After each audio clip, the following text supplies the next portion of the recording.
Deliverance and Reign is a roguelite deck builder that's basically two games put together in one complete package.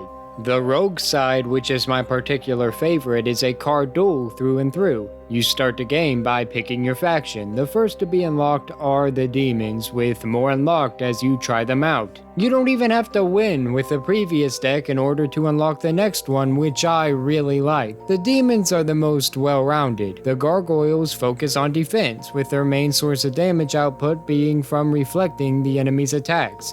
The betrayers are spell-oriented, with most having abilities that are only activated the first time a spell is played, which makes them an extremely complex faction to use. The vampires need to be constantly fed for buffs, because when they aren't, then they are normally debuffed instead. Some do better when fighting alone as well. Its complexity is the most frustrating to me, since it relies on a lot of prediction and even hope in some cases. The undead, which is my favorite faction, have characters that can be resurrected immediately after death, so when tied to very helpful Death Wish abilities, which only activate upon death, they can be a force to be reckoned with. They can also sacrifice other minions that are on our side for buffs, causing plague to injure enemies over time, and exhume corpses that can buff your minions and debuff the attackers. The last to unlock are the beasts, but I wasn't the biggest fan of them, so I surrendered rather early and didn't really give them the justice they deserved. They focus on overwhelming enemies and knocking them down floors in order to keep your bastion safe, but we'll go into that when we talk about the gameplay. In Reign starts out by choosing your champion. You will unlock a second version on your second playthrough with a faction, but will only have one choice on your first. Your champion costs no mana to summon and will be upgraded over time. That being said, you can't manually pick upgrades for it, and only have a couple choices every upgrade opportunity, which we'll talk about later. Then, you are immediately shown the champion of your enemies, which will be the boss, and may show up in combat either immediately like your champion or at the end like bosses in games traditionally do. Here on the screen, you probably see quite a bit, but we'll break it all down. On the far left bottom side of the screen, we have your deck. That's where you will be drawing cards from. Above that, we have your mana, which is used to summon those cards. For example, the bottom of the screen holds your cards. On the top left of each card is how much mana it costs to use them. Mana amount can be raised up to 5 with card effects or encounter effects, but 3 is the standard. To the left of your hand are the removed cards, the fire symbol, where the cards go that can no longer be played during the duel. Cards with the exile effect immediately get sent there after use. Beside that is your discard pile, like in games such as Slay the Spyre, or many board games like Harry Potter Hogwarts Battle. The discard pile shuffles back as your deck whenever you use all your cards. In turn, well, that speaks for itself. Now let's take a look at the board. There's 3 floors. Combat starts at the bottom and makes its way up. The circles represent the spaces in each room. Cards vary on the space they take up, and when you're out of space, no cards can be placed on the floors till the original ones die and free up room. Below that are the skulls specific for this faction, representing the corpses littered about, so pay them no mind. The cards on the board right now are the Bastion, he's you, and needs to be protected at all costs. The invaders want him dead. If he dies, then it's game over. His health doesn't heal between duels either unless specific instances occur. Every other card besides your champion is either a minion or a spell, and spells are instant uses that take no space. The enemy minions invade from the left. Every enemy turn, the surviving enemies go up a floor until they reach the Bastion. It's important to kill them off before that point. Well, let's just see it in action, shall we?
How quickly the duels go are based on how fast you can eliminate your enemy or they can eliminate you. Being too aggressive can leave you open, and being too defensive can leave you overwhelmed. Each deck and each faction play differently, but with enough time dedicated to them, you can pretty much overcome whatever challenges lay ahead depending on your adaptability. Speaking of adaptability, you can defeat certain enemies for blood tokens as well as gain tokens at the end of each combat encounter that can be used to upgrade cards, heal the bastion, buy new cards, and more. Upgrading the cards is just adding a new status on the bottom. Some cards can have 2 statuses, some can have 3, some start with them and some don't. A status would be add +2/+2 to the card, where an ability would be something like Warcry. Warcry is whenever a card gets placed on the battlefield and it activates a certain type of ability immediately, but it'll never be activated again until you replace the card. I think you get the idea. Buying the cards isn't as simple as getting a huge list of all possible cards that can fit into your deck. Instead, they'll give you a few cards to choose from, you choose one, you pay the blood tokens for it, and you move on. There are also special encounters that can come up as well, where you can go into a room and get healed, or it'll give you the ability to get your side of the board extra space, or you'll have more attack or more health. You can choose minions from other factions. There's one of the encounters where 3 guys come up and they're like, oh, we're late or something, and you can accept one and you kill the others. And stuff like that keeps the game fresh, and it really adds to the replay value because it differs every time with the cards you can get. And if you just get one different card from one different faction, it can completely change the playstyle of your deck. As much as I could fanboy over this, go over all the hero bosses, how to beat them with each class that I've played, which does not include the beasts, I'm gonna go ahead and not do it.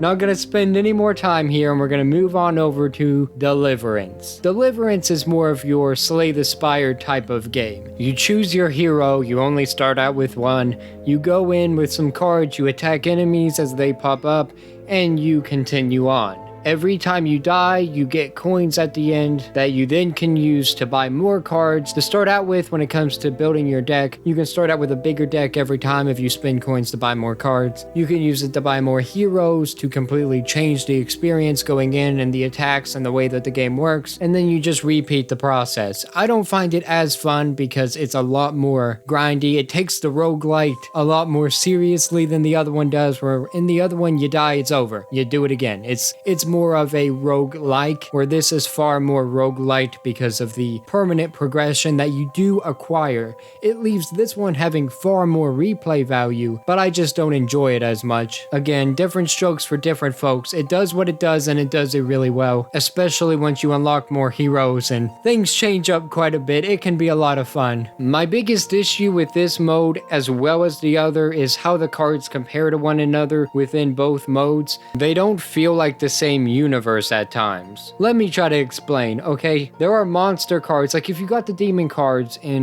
Reign and you are using them, they have certain attacks, certain powers, certain abilities, and then whenever you move over to Deliverance and you are the hero fighting those demons, they're not as powerful, the attack might be different, the abilities are not there, the threat doesn't feel as high as it is when you're controlling the bad guys. It does add some semblance of a disconnect because they don't mesh well within the universe the way that it is, but that's only if you're getting really immersed in the game, which I did because that's how good it is. I got immersed in the world of a card game, okay? I really enjoy this thing. So whenever I played Reign and then I moved over to Deliverance and I saw this demon that I usually use to great effect and has a lot of power, and then I beat him like he was nothing, it was underwhelming. That's a way to put it. It was very underwhelming. It disappointed me a little bit.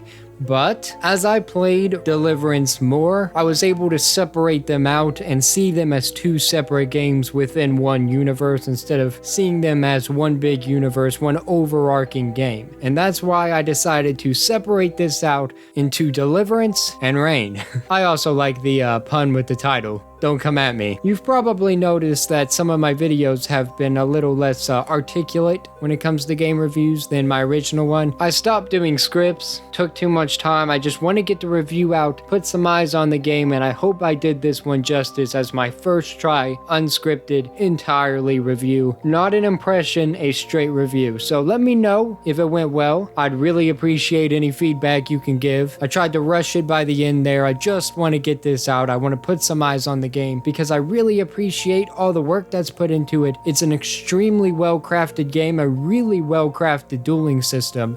I'm a big fan of card games and I had a lot of fun here, especially since each faction plays different enough that you will find something that you enjoy. There is going to be a playstyle for everyone. It's very inclusive, as much as I hate that word because of how it is used. That is precisely what it is. It is open to whoever wants to play it, whoever wants to try it out. It is extremely cheap for the amount of work, effort, and heart that is obvious whenever you look at the game. I expected it to be far more money, I ain't gonna lie, but they really did it a justice here and they're really giving you plenty of bang for your buck. So if you like card-based games, please give it a look. I can recommend this one more than most.